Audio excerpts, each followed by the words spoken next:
Hello, c'est HR, votre chroniqueur. Alors ça y est, j'ai vu le film 13 jours, 13 nuits. Véritable voyage entre ombre et lumière. Est-ce un drame poignant ou tout simplement un somnifère bien emballé? Naturellement, je vais vous répondre à cette question. Let's go!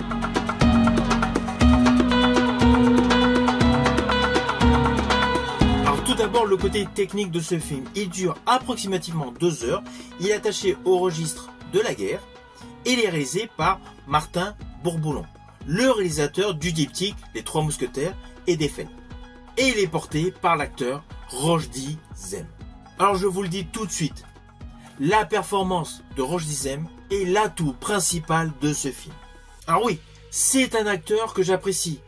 Depuis son film Go Fast, je le suis assez souvent dans ses choix cinématographiques.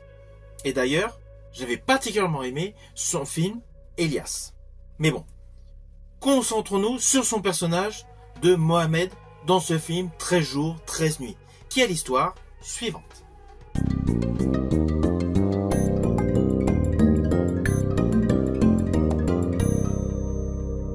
Alors en fait, ce film se déroule en 2021 en Afghanistan et raconte les derniers jours de la présence diplomatique française.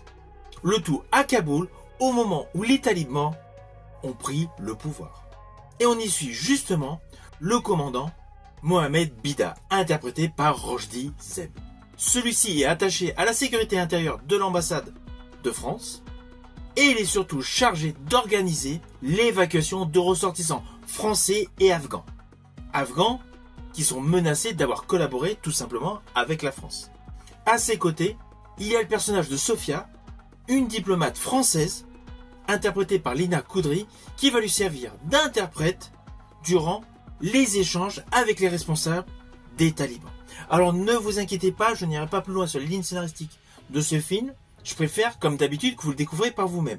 Mais bon, ce que je viens de vous dire, c'est ce qui est dévoilé dans la bande-annonce. À la différence, je vais rajouter un petit détail, mais qui est au tout début de ce film, c'est qu'en fait, c'est le personnage Mohamed Bida qui décide, dans un premier temps, de protéger justement ses Afghans collaborateurs. C'est clair, l'ambassadeur va après dans le même sens, il abonde dans le même sens. Mais au tout début de ce film, c'est vraiment l'initiative propre au personnage Mohamed Bida.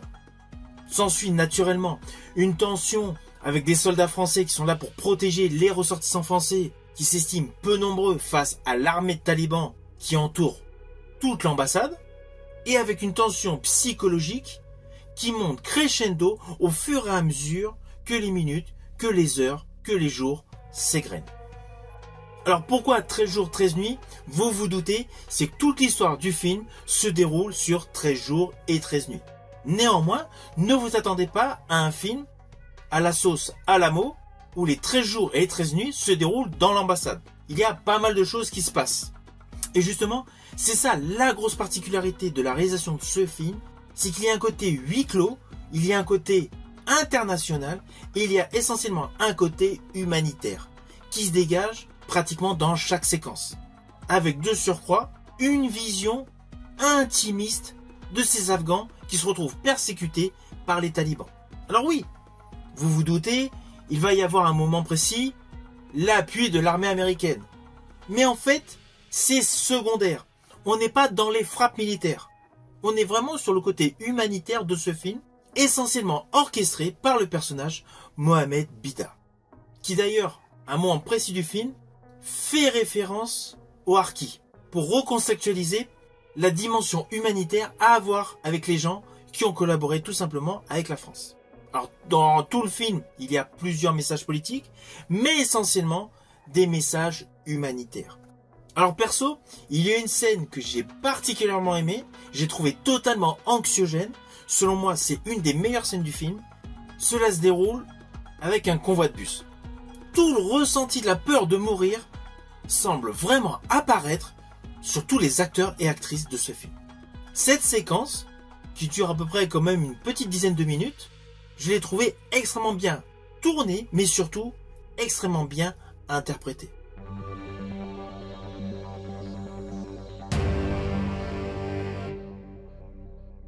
Car ce thriller dramatique mêle parfaitement l'attention des opérations d'exfiltration sur un terrain en pleine guerre, avec naturellement la responsabilité et la fraternité humaine. Alors ne vous attendez pas à un happy end. Là, on est dans le réel, on est dans le concret. Le final de ce film a des côtés positifs et des côtés négatifs, ce qui représente pleinement ce qui se déroule tout simplement dans la vie.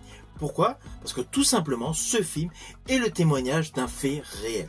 Et justement, la dimension psychologique à la suite d'un incident qui se déroule vers la fin du film, alors c'est clair, je ne m'y attendais absolument pas, mais j'ai trouvé que ça met vraiment en exergue le côté humanitaire que les gens ont tout simplement besoin dans les conflits. Ce film, selon moi, est un véritable hommage à toutes les personnes qui souffrent durant les guerres. Là, on n'est pas dans le côté high-tech, avec bombardement, on voit des héros réussir une mission, et voilà, un happy end plein de hurrah partout. Là, on est dans le côté des victimes. Des gens qui pensent pouvoir s'en sortir, et au final décèdent. Des gens totalement apeurés par rapport à leur devenir. On est dans l'angoisse permanente. C'est pour cela que ce film est, selon moi, un très bon film. Alors au final, naturellement, c'est un film que je vous invite à découvrir. Il vaut vraiment le détour. Il nous présente une page de l'histoire méconnue et surtout démontre une nouvelle fois du talent de l'acteur Roch Dizem.